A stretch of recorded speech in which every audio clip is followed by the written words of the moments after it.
Hi everybody, welcome to my channel. I'm Stacy. I'm a registered nurse. If you're new here, I'm so glad to have you, and if you're coming back, it's good to see you again.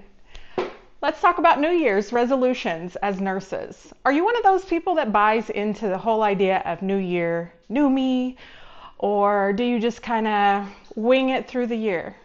Let's talk about nursing resolutions for the year as we go forward into a new year. Let's talk about it. If you like what you see here, then I ask that you like, subscribe, and follow for more. And if you have any ideas, suggestions, comments, questions that you would like to discuss further about different subjects, I would love to hear those ideas in comments and suggestions. So let's talk about the new year.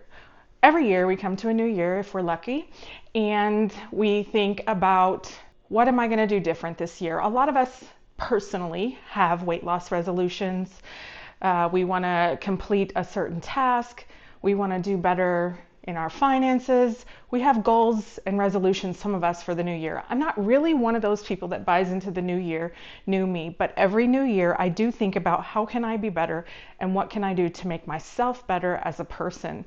And I thought, what can I do differently as a nurse to be a better nurse? And I've thought about that a lot, especially since we lost my brother and I experienced nurses talking to me about death and dying. And I thought, there's got to be a better way to deliver this information to people in a more sensitive way than I have been. That's not to say that I haven't had people who have, people have thanked me for being their nurse, for giving that information. But talking about death, even when you're used to talking about it, can be awkward in certain situations. So one of the things that I would like to do this year is learn how to give that information with more sensitivity and more softness. I have a tendency to, when you do a job over and over and over again, you have a tendency to deliver that information almost robotically, right? We almost have a tendency to tell someone the same spiel over and over and over again, but death and dying is very personalized, as we all know, as nurses, as healthcare workers. My channel really is truly specifically geared toward nurses, but I wouldn't exclude any healthcare worker that is part of the team if you're watching. So when I'm talking about death to people, I think I have a tendency to just go right into it. And I remember a time when a patient was like, hey, whoa, I'm not there yet emotionally, and I don't really want to discuss this. So I really had to take a step back and learn to say, do you want to talk about this? Do you want more information? So I think that that's something that I've picked up over the years. And now I would like to learn how to personalize speaking to someone about the loss of their loved one. I think as a nurse, it's important to get to know your patients, their families, what motivates them. And family can look different for every person, right? It's not always a blood relative that is your family. We choose our own family sometimes. Sometimes our family is our friends, our neighbors, our community. And, of course, there's a traditional family role. But it's really important when you're thinking about death and dying and having those discussions that we have an understanding of what kind of person we're talking about and to. I think it's good as a nurse to know something about your patient. So that is also something that I want to do, something that I used to do.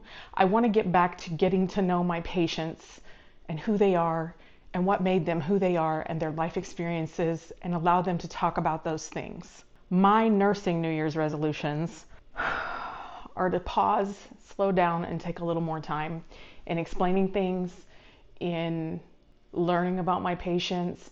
We have a tendency as nurses to rush through our jobs sometimes, especially when you've been doing it for a number of years. 20 plus years as a nurse, you get used to doing certain routines, you get into a habit, and you forget sometimes the whole reason why you became a nurse. And I think it's important to reflect on those things for me this year. Going into this year, it's been a tough year for me.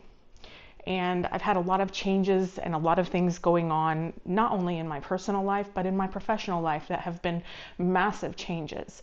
So another thing that I would like to take time to do this year as a resolution is to make time for myself, to feel what I'm feeling, and to be more gentle with myself and not to be so hard on myself when changes arise, when things don't go the way that I think they should go.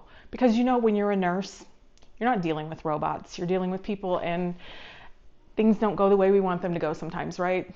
Sometimes things just don't go the way that we anticipated they should or would go. And it happens more often than not. And I personally have a tendency to take those things onto myself as if they're somehow my fault every time.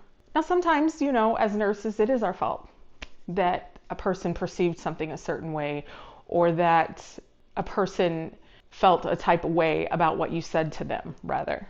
We can't control people's perceptions, right? But we can control how we deliver information to people and how we receive what's happening around us. We can control those things.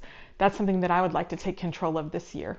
I think that New Year's resolutions have always been something that I shied away from because, let's be honest, in order to build a habit, you need to do something consistently for at least 21 days. And if you stop doing that consistently for 3 days, you will ruin the habit that you've been building. It takes 21 days to consistently do something to make it a routine for yourself. And it takes only 3 days of not doing that routine that you've built for yourself to get off course. These are things I learned when I was little. As a teenager, I remember a teacher used to give good statistics. I don't know where that statistic comes from, but that's something that's stuck in my mind throughout my life. 21 days. And I have a problem committing to 21 days of doing something. I'm really good for that first week of making a change for myself. But after that, I often revert to whatever I was doing before that was working for me, even though it wasn't working.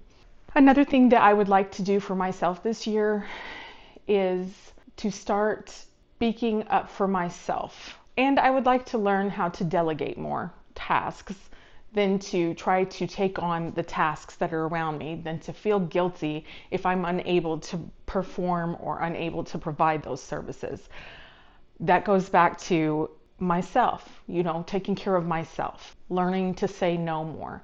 As I've gotten older and as I've been a nurse longer, I have been able to say no, I won't do this or I won't do that, but there comes a point in your career when you're in certain roles where you maybe need to say yes more than you can say no.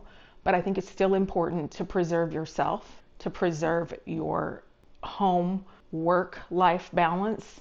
And that is a very challenging thing for me to do, to balance work and home life. That's been a really big challenge for me over this past year. The company that I work for is pretty good, but as things go, there's always a lot of changes in leadership, in people who you work with, and you begin to need to learn to those new personalities. Maybe you step into a new role and you have to learn that role.